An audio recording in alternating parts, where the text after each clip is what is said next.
you, Madam President, and thank you to my friends with the French delegation for allowing me to speak as I have to leave early.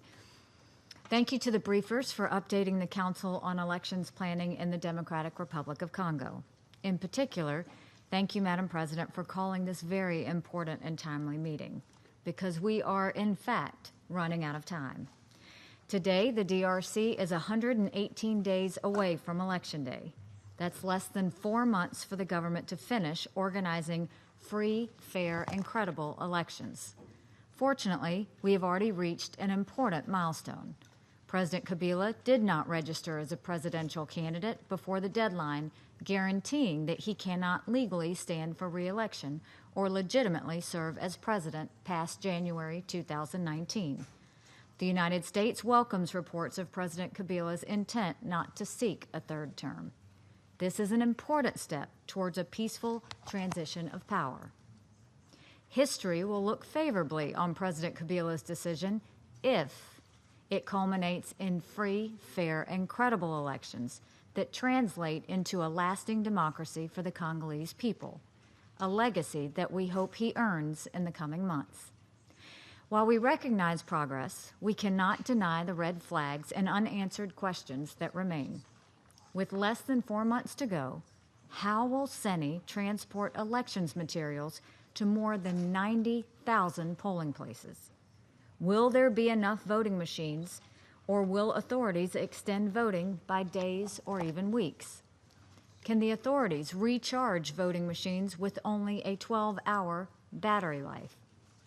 Have election organizers widely tested the machines? Will voters, many of whom have never used a touchscreen, know how to use them? Are organizers preparing paper ballots as a backup if the electronic voting machines fail?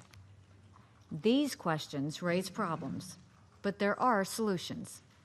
The Congolese authorities should permit MONUSCO to provide logistics and transportation support. MONUSCO has already the available assets that the mission is ready and willing to deploy. The Congolese authorities should also let voters use paper ballots. This is a trusted, tested, transparent, and easy-to-use voting method. The DRC can and should use the same operations that it successfully implemented in 2006 and in 2011, including with support from the United Nations. Paper ballots were good enough to get President Kabila elected, and they should be good enough as a fail-safe to elect his successor. I had the opportunity to meet with President Kabila last year. If he were here today, I would tell him that it is admirable that the DRC government wants to self-finance and self-support its elections. But is it doable? Is it realistic? Is it even necessary? It does not insult the DRC's sovereignty for CENI to accept logistical support from MONUSCO. Instead, the DRC is wasting precious resources to buy capabilities that are already available to them. Meanwhile, my government and others are devoting tens of millions of dollars in life-saving humanitarian assistance for their country. It is troubling that President Kabila and the CENI refused the assistance. We respect the DRC as a sovereign member state of the United Nations, but it can't help but raise suspicion when the Congolese government refuses the assistance that would help make free, fair, and credible elections a reality, but continue to take the humanitarian assistance that so many of us continue to give them. Other red flags add to our suspicion. We are deeply concerned about the CENI's decision on August 24th to disqualify some opposition presidential candidates for what appear to be political reasons. This is not how an electoral process or any independent electoral commission should function. We also praise those candidates who feel they have been unjustly disqualified for using the appeals process that was open to them.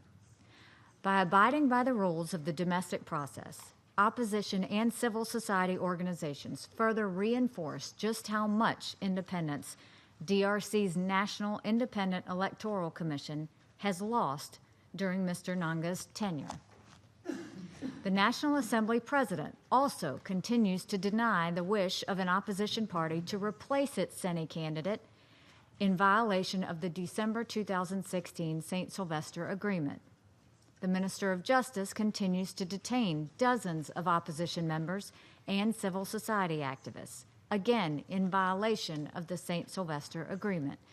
There must be a political space for candidates to campaign, citizens to assemble, and opposition members to speak freely without fear.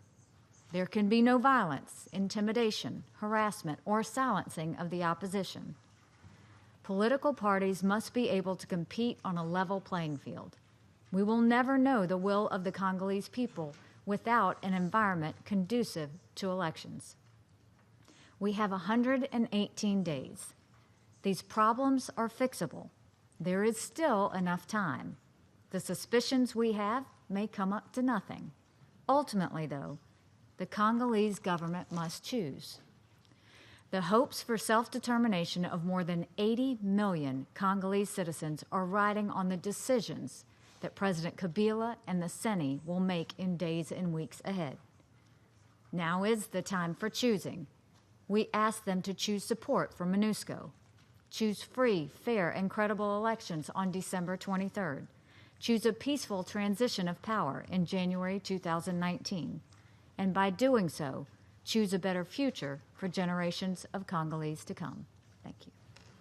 I thank the representative of the United States for her statement.